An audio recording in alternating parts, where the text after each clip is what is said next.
Kenapa saya jauh-jauh dari Banjarmasin 6 jam loh, membawa tema mengingat kematian? Karena ini penting, karena ini gaya hidup seorang muslim yang selalu ingat mati. Dan jangan lupa, persiapan untuk kehidupan setelah kematian. Itu gaya hidup seorang muslim.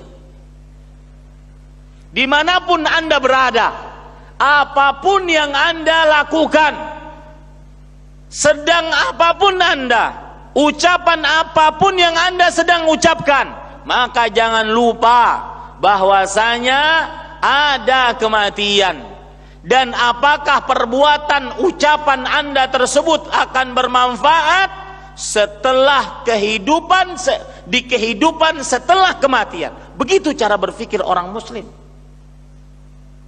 Jadi apapun Anda, mau jadi pegawai, guru, kemudian pedagang, pengusaha, pejabat, mau jadi apapun, petani, nelayan, maka yang harus ada dalam benak Anda adalah bagaimana kehidupan saya setelah mati.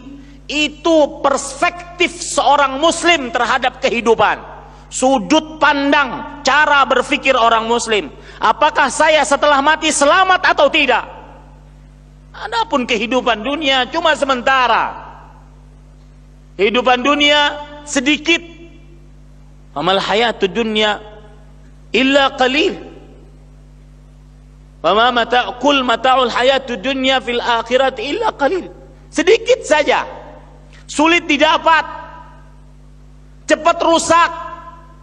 Tidak sempurna. Itu karakteristik nikmat dunia. Sedikit, sulit didapat, cepat rusak, tidak sempurna. Maka orang muslim senantiasa berpikir bagaimana dia bisa selamat, aman, tentram, nyaman untuk kehidupan setelah kematian. Coba perhatikan, Rasul sallallahu alaihi wasallam ditanya oleh seseorang dalam hadis riwayat Imam Ibnu Majah dari sahabat Nabi Abdullah bin Umar radhiyallahu anhuma, beliau bercerita, kuntu ma'a Rasulillah sallallahu alaihi wasallam, aku pernah suatu ketika bersama Rasul sallallahu alaihi wasallam.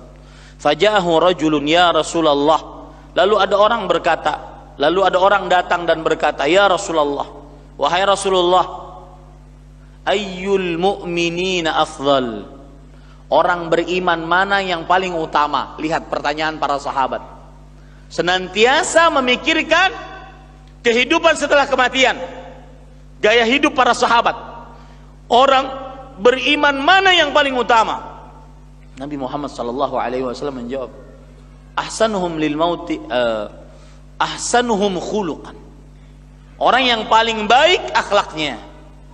Kemudian orang ini bertanya lagi, wa ayyul mu'minina akyas, orang beriman mana yang paling cerdas? Kemudian Rasul sallallahu alaihi wasallam menjawab, aktsaruhum lil mauti dzikra, orang yang paling banyak mengingat kematian. Kemudian tidak sampai setelah situ saja, wa ahsanuhum lima ba'dahu isti'dadan ulaikal akyas, orang-orang yang paling banyak mengingat kematian dan paling baik persiapannya setelah kematian, itulah orang yang cerdas. Begitu cara berpikir orang itu. Sekarang Anda masih muda, itu yang harus ada, letakkan di dalam diri Anda. Bagaimana saya bisa selamat setelah mati? Sekarang Anda berumur 40-an ke atas, sekarang lebih berpikir lagi, bagaimana saya bisa selamat setelah mati? Sekarang Anda miskin atau kaya, atau pejabat atau rakyat, laki-laki, perempuan, yang harus selalu dalam benak Anda adalah bagaimana saya bisa selamat setelah mati? Apa persiapan saya untuk kehidupan setelah mati? Itu selalu yang ada di dalam diri kita. Begitulah perspektif hidup seorang muslim. Adapun, dan itu akan membuat pelipur lara bagi kita. Ada kawan-kawan SMA kita yang mungkin sekarang sudah kaya raya, jadi pejabat, jadi dosen, jadi pegawai negeri, jadi itu. Maka yang ada dalam benak kita, bagaimana saya bisa selamat? setelah kematian.